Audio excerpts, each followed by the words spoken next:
Now, the first thing you see is a big issue, honestly. So it's like worst case scenario. It really is. I mean, that's pretty shocking how much is gone. Yeah. As far as you want it.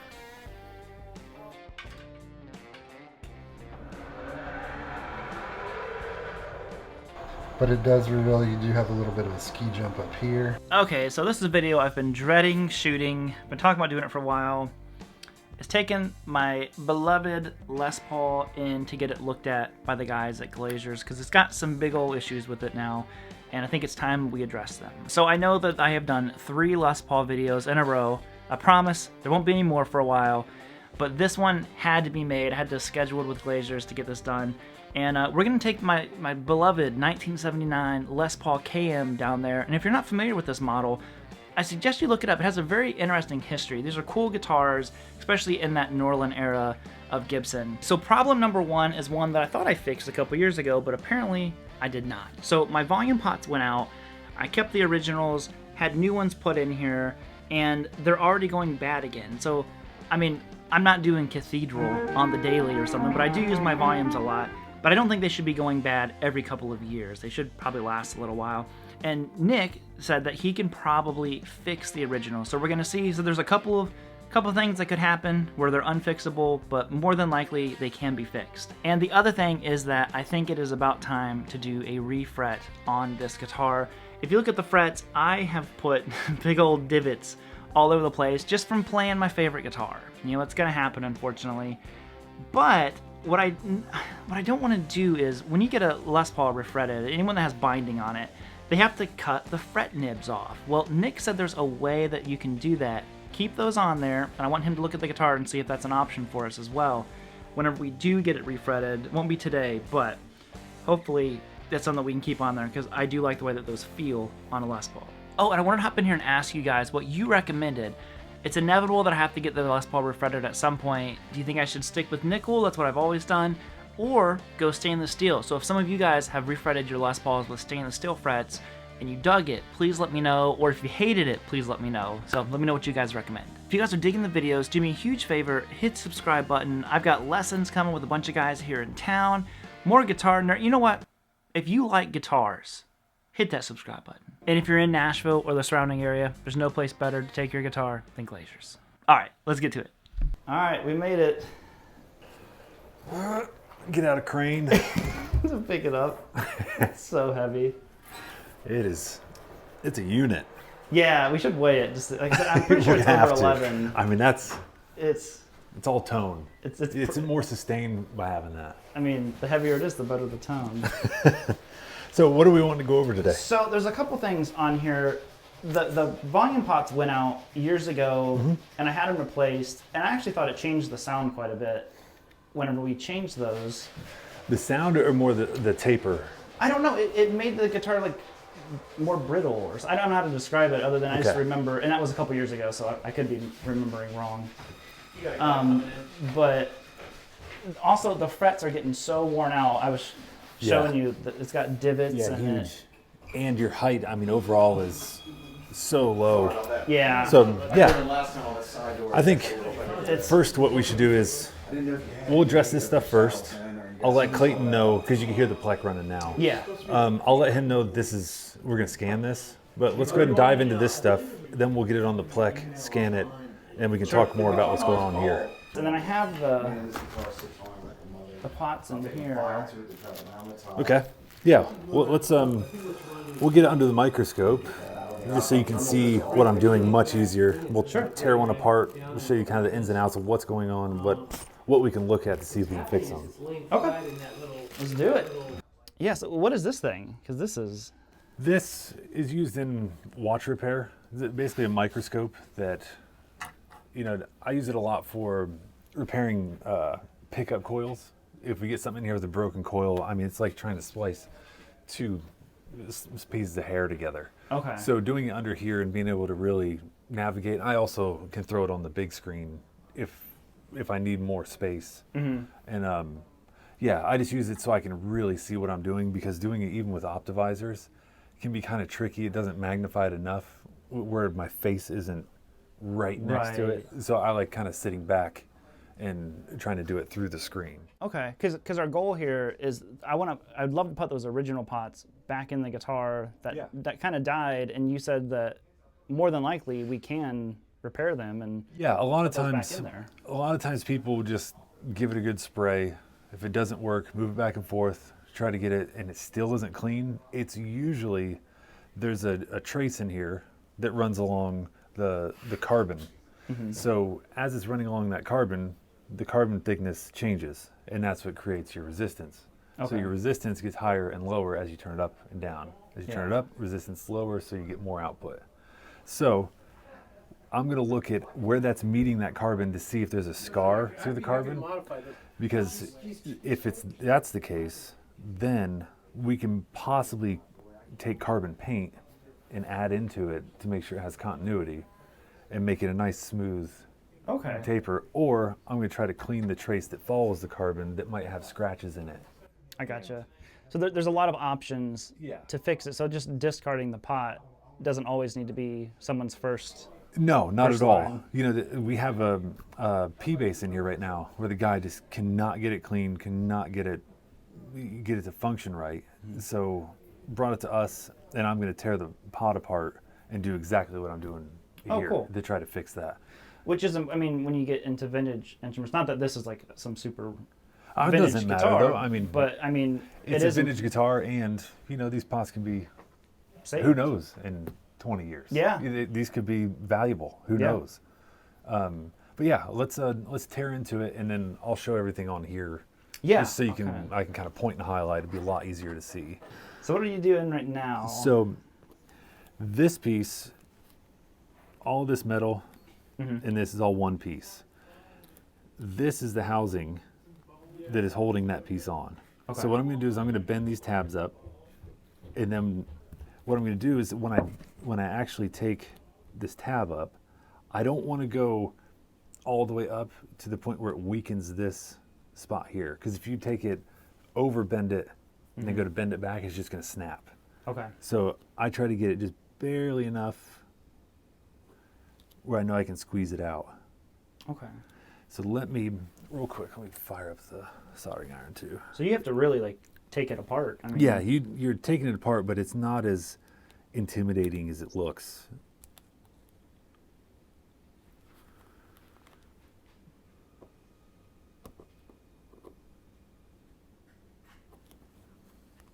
I'm almost trying not to put pressure on those two bend, on that bend right here. Yeah. I'm trying to almost softly push it out of the way. Because if you bend right on that bend, it's going to weaken it, and it'll just snap off when you go to put it back. Is that something you could fix though if it snaps off? No. Or is it not? Then you're just soldering it on there. You fix it by not breaking it. Right.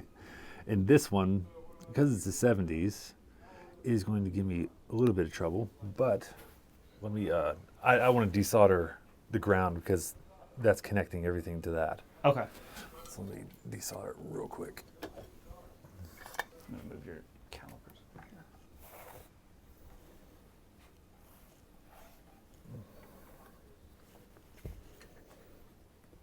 I have this hole here for a reason. Is that why that's there? Yeah. It just so when I'm doing one-off soldering. Okay. So just got this around, got that off of there. You can see that's all grease in there. So you see all of that fun old grease in there. Still going strong. So what made the 70s pots, I guess, worse or not as good as, say, like golden era pots? Like what did Gibson change in them? The biggest thing is the manufacturer, CTS, was they changed how they did the carbon on this part.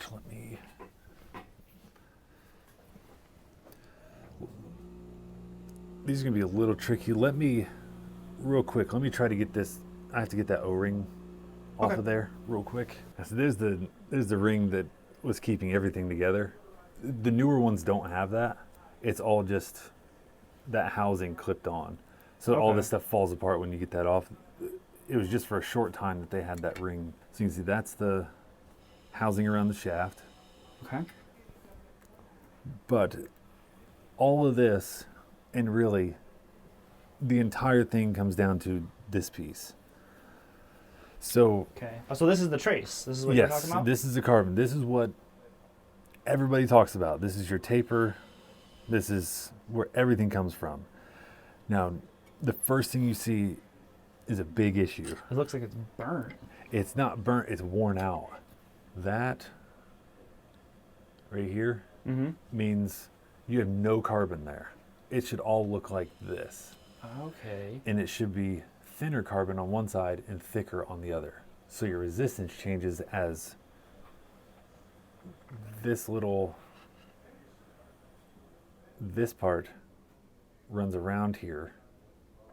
So as you're turning your volume up and down, it's Right. following the trace. It's following the trace and then running to this centerpiece out through here.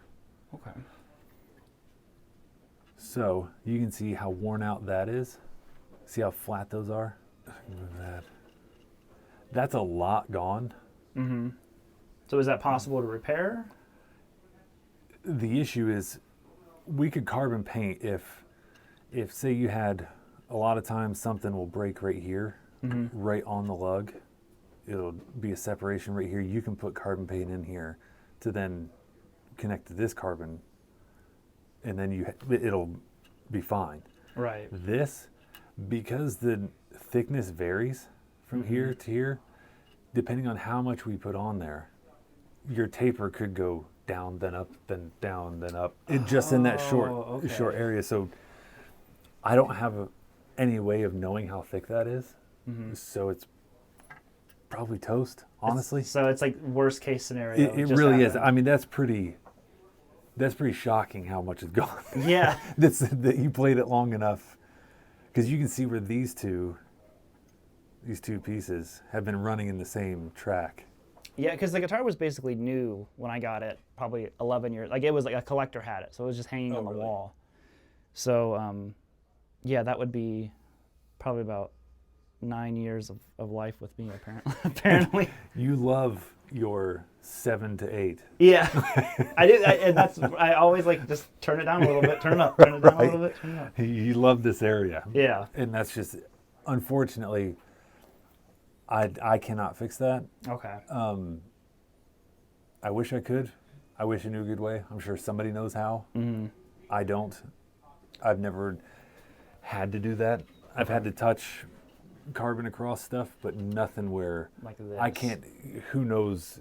We're talking microscopic thickness changes. Yeah. So, like I said, you could be at 10, it'll jump down, then it'll jump way back up again, then down, because when I put paint on there, it's just gonna, any kind of wave is gonna change it. Yeah.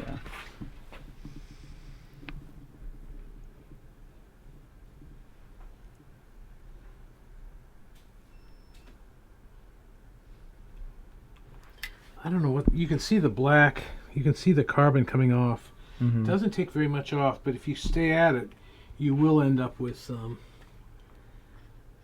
will end up with less. Oh, maybe this is going to have the phenolic. So it's acetone. Yeah.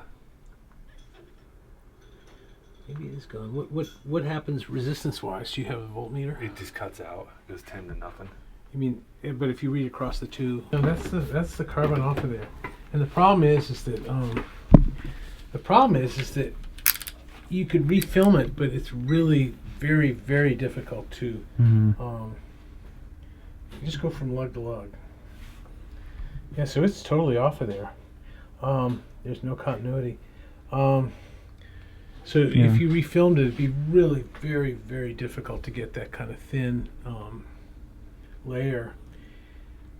So that's what we were saying. This is kind of worst case scenario. It's This is what you call shot. shot. A technical term is run. I think that a person who wanted to be a fanatic could reapply carbon. Obviously, not only is there carbon, and you could probably spray it on. Not only is there carbon on them, but it's not on evenly, which is why as the wiper goes around, you get you get a different rate of change in the resistance in the continuity, which is what the taper is all about. But in any case, yeah, I don't see how you'd. I've never known anybody who successfully recarboned the pot. Did that. I think that if you were trying to. This was the military, and we had an endless budget. We could probably do it. We're on a long-haired musician budget, so like $10. Like how? You can swap out. You can swap out this wafer, obviously, and not change the whole pot. Mm-hmm. So if you could find something that was from the same era and had the resistance you wanted, how did this get so? How did this get so worn through in the first place? Just me using the volume knob a lot on it. You can see where it's missing, but it wasn't very thick. It was really thin, and if you tried to wiping it on evenly, Yeah. And that's what I was telling him. I don't know a good way to do that. I've never done Yeah. that. You could spray I've it. touched the spot. you can spray it on, That's but you imagine that that's being done robotically, Right. And that, even if you had, obviously you wouldn't want to do it on the phenolic. I think if you just figured out the next It will never happen here. the next Music Don't City ask. item. Don't ask. Anyway, that's what little I know about it. Thank you. Thank you, Joe. All right, so let's do it. Let's Yeah, let's swap repaint it and. Hey gang, me from the future here while I'm editing, and bet you weren't planning on learning so much about guitar pots. I love this stuff. I find it so fascinating, especially that these guys know so much about every aspect of guitar.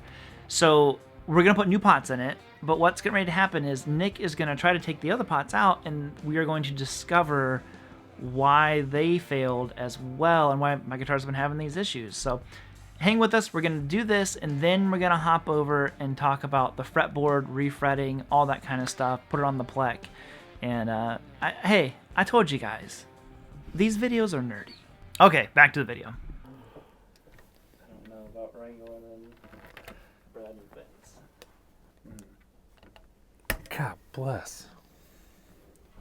So one thing, just while we're at it, Mm-hmm. this was extremely hard to get off of here Yeah. because the originals were a little bit smaller.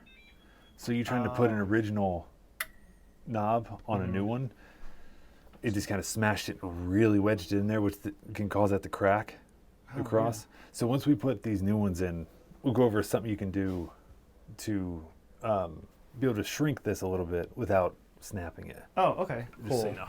What'll happen is you got to push this down and it's too tight. Keep pushing and pushing. What happens is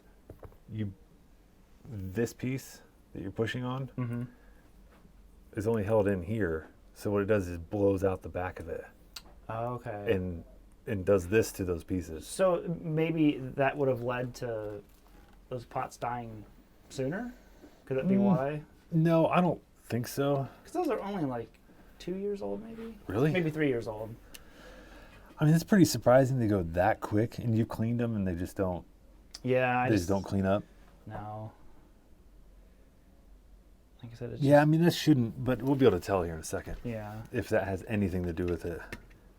So, okay, that could be some of why you were cutting out.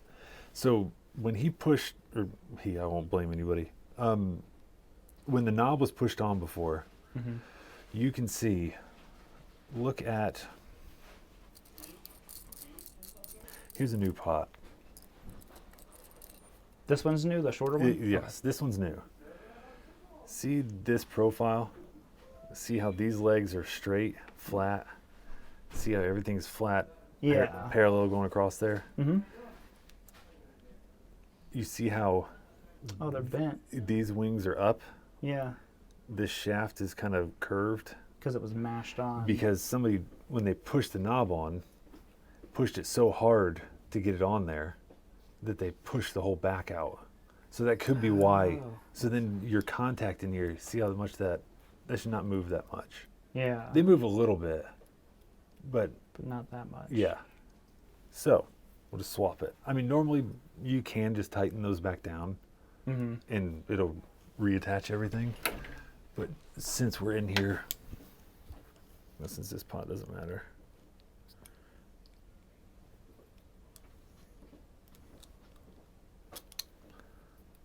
So it has a little bit of play, but not nearly what it did. Yeah, do that again. Oh yeah, You can hear that it's not all floppy. Yeah, it's like half of what the other one was. Yeah. Okay, so that's important to know for. Yeah, and I'll show you how to put on a knob on a shaft that's too tight. I'll show you how to do that as soon as we get these in here, because we're going to run into the same issue on these. So on most Les Pauls, you throw this nut on if the shaft is longer. Throw this nut on with a lock washer, and then you can adjust how much pokes through the top. But the maple's so thick, and the shielding, and there's a lock washer on both sides of the shielding, that I can't do that. It's literally taking every 1,000th length of this pot to be able to poke through the top. It's because 70s Les Pauls are the best. That's where you get all the tone. See, and it's still barely coming through. Man. So that explains why everything was, So tall. yeah.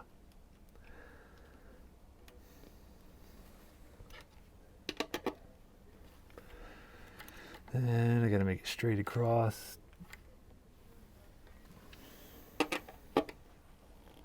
Don't just go throwing pots and stuff willy-nilly.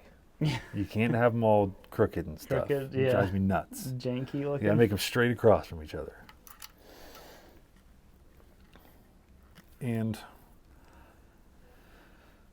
can I clean this up just a little bit? You can do whatever you need to. All right. Now this is a huge secret that I forget who taught me this a long time ago when I first started at Gibson, but using manicure scissors. So most people just, they'll take this shielding and just shove it back and get it all, it looks like that. It was all bubbled up looking. So you take manicure scissors, trim that back as far as you want it.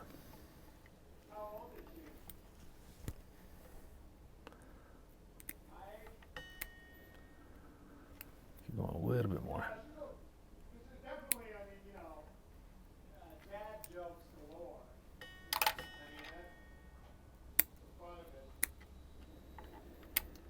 Then you get a nice, clean cut on there. Just so you get an A-B. And I'll cut this end off real quick. A good razor is a must, or else this will end up shredded too.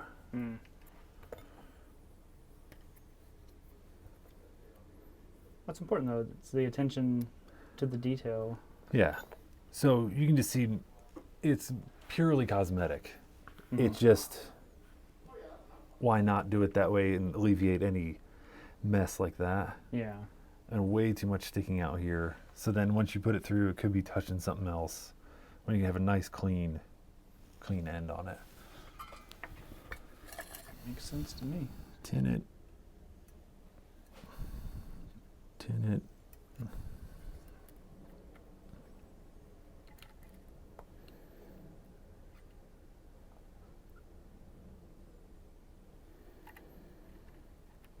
Now, normally on newer Les Pauls and even vintage ones, they used all braided wire. They didn't use this conductor wire, so I would wait to solder this braid so then you can get a nice bead across both, because the other one runs into that center lug. But since this isn't going to have anything else on it, I'm just going to go ahead and do it.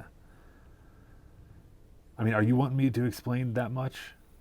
Like this actual soldering, or just do it? No, you can probably just do it. I mean, Okay. you can explain some. I think what you've explained is like More than enough? is enough, you Okay. know. But I've been just letting these videos run, you know. Okay. I'm like, I don't know if you made it this far, wanting to know about pots and refrets and stuff like that, like you're here for the long You don't haul. need a 2-hour video of me wiring a pot. Because what just happened? So trying to take out the bridge volume, got it loose and pushed on it, tried to pull it out of there, and It broke. It came apart, and this is all because I'm trying to force that knob on there. All right, this is the gift that keeps on giving. So, because the top is so much thinner on the bridge volume, I have to basically create a standoff on the shielding plate. Okay. So I have to, you can see what I'm doing. I'm basically going to lock this into place over the shielding plate. Okay, is that to do with the arch? Because of the way the way cap is arched, so it's shorter. Right, it's thinner here than here. Okay. This one I didn't have to do that for because it's so thick right there. This one, Interesting. I'm having to kind of make it stand off from the plate so that when we put it in here, it sticks out the right amount, which that's way crooked. That's because everything else isn't seated. Yeah. But that's what I'm trying to find that sweet spot. And Made it to the other side. on these new ones, they aren't quite as big as the old knurl on there. So these you're going on really smooth. But this is how, I mean, this is like max that you want. You don't want it to be, Yeah, not you don't, hammering it down. yeah, you'll know when you go to put it on if it's seriously, like that's a little tight. So what I'll do is, if you need to expand these, you can put something in here to kind of press them Pry it. apart just slightly. But the problem is if you get to a certain point, this brass will just snap off, and you don't want that. So I just take a razor blade in there just so because as soon as you were to meet those two in the middle, you've weakened that joint down at the bottom here. Oh, okay. So then that's why I put this in here. I just wanted, as a safety precaution, as I squeeze it, Yeah. I can't go that far to break it. That's smart. And then this should, perfect. Right on. Yeah. Awesome. And the next is all the fret issues. You were saying, so it's starting to kind of like, you can almost feel the divot sometimes when you're playing. That's what I was feeling for, to see how. Some of them you can't yet, but Yeah. some you can, and it drives me crazy. Yeah, and it's not even all about that. What happens is, as you wear into the fret, your scale length is based on the center point in each fret. Okay. So when it's perfectly crowned, you're right in the center. You're gonna be most in tune there. But as you get flat spots, you're changing your scale length just slightly enough so you're gonna be out of tune in every position that you're laying in a flat slot. Right. So that's the biggest issue, besides it wanting to choke out and feel weird running across like a washboard. Yeah, and you were saying it's probably due for a refret or Yeah, because your wear is deep enough that if we were to dress that out, your frets would be so low, it'd be fretless wonder territory, Oh, no. that it's just not worth going through that effort. It's going to play terrible. Okay. All you're going to feel is bored, which you feel a lot of bored now. yeah. But yeah, so we'll scan it. Okay. We'll be able to see what's going on. Then we'll talk about refretting, what the options are, and we'll show the nibs. We'll talk about that Okay. because there's options when it comes to keeping the nibs. So Okay. yeah, Cool. I love it. All right, let's go scan this puppy. I think it's running right this sec.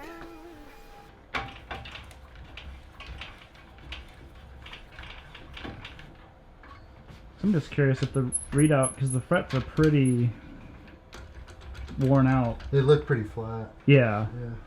I was gonna say, so what are you looking for whenever you're? Well, just if the nut's too low when it plunges to find the string of the nut, Mm-hmm. if it's too low, won't recognize the string. Okay. So I just put something up under the strings to lift it a little bit. Because if it can't read that, then it just stops. You guys start over. Okay.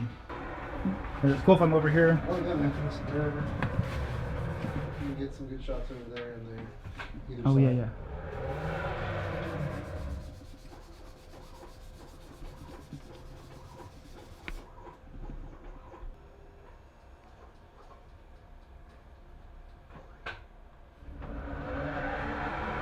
Frets have had the issues.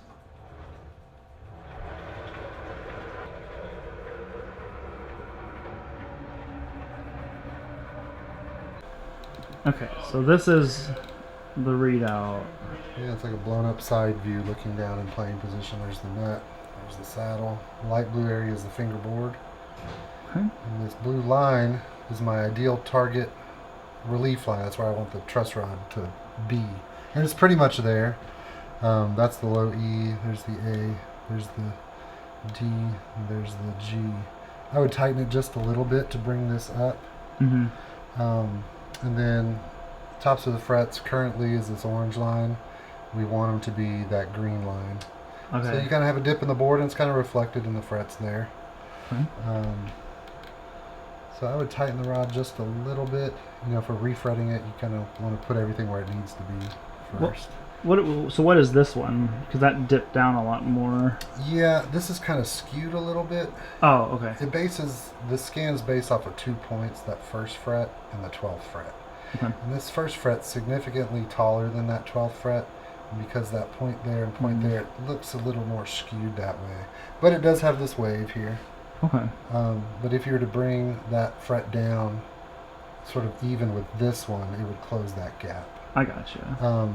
But it does reveal you do have a little bit of a ski jump up here, past the 12th fret.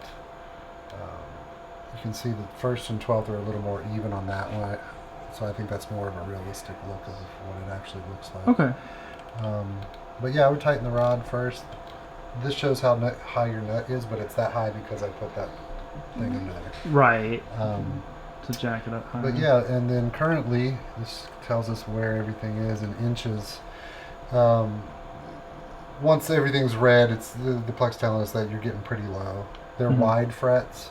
So like this, 5th fret on the B string is 30 thousandths of an inch tall. They're all pretty low and flat. Yeah. The string you can kind of see they're all about the same. All in the red. Yeah, and because you got that kick up here, if I was to dress all this out, they'd be mowing them down to 22, 21. This is all virtual. This is kind of where things are and also what would happen if we were to do the dress currently. Okay, so kind of the only option to fix it is a refret. Yeah, sure. Okay. All right, well thank you, sir. Yeah, man. Go back and bug Nick some more. He needs to be bugged. I know. That's really the case. Yeah, the case is somewhere. Awesome, thank you, man.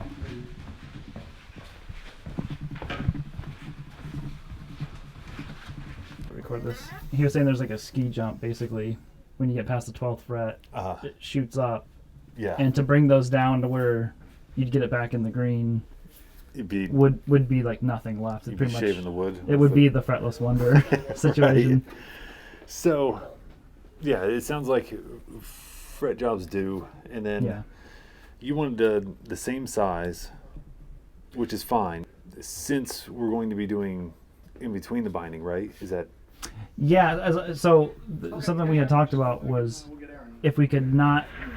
Cause, I don't know. One of the things I always like the feel of on a Les Paul is the fret nibs, or whatever they're called. I don't know. Like you feel the frets, kind of like the bumps or whatever it is. Yeah, they getting, which is fine. I've done it on a lot of 59s and stuff where guys obviously want to keep it as original as possible. And this is, if that's what you like, we can.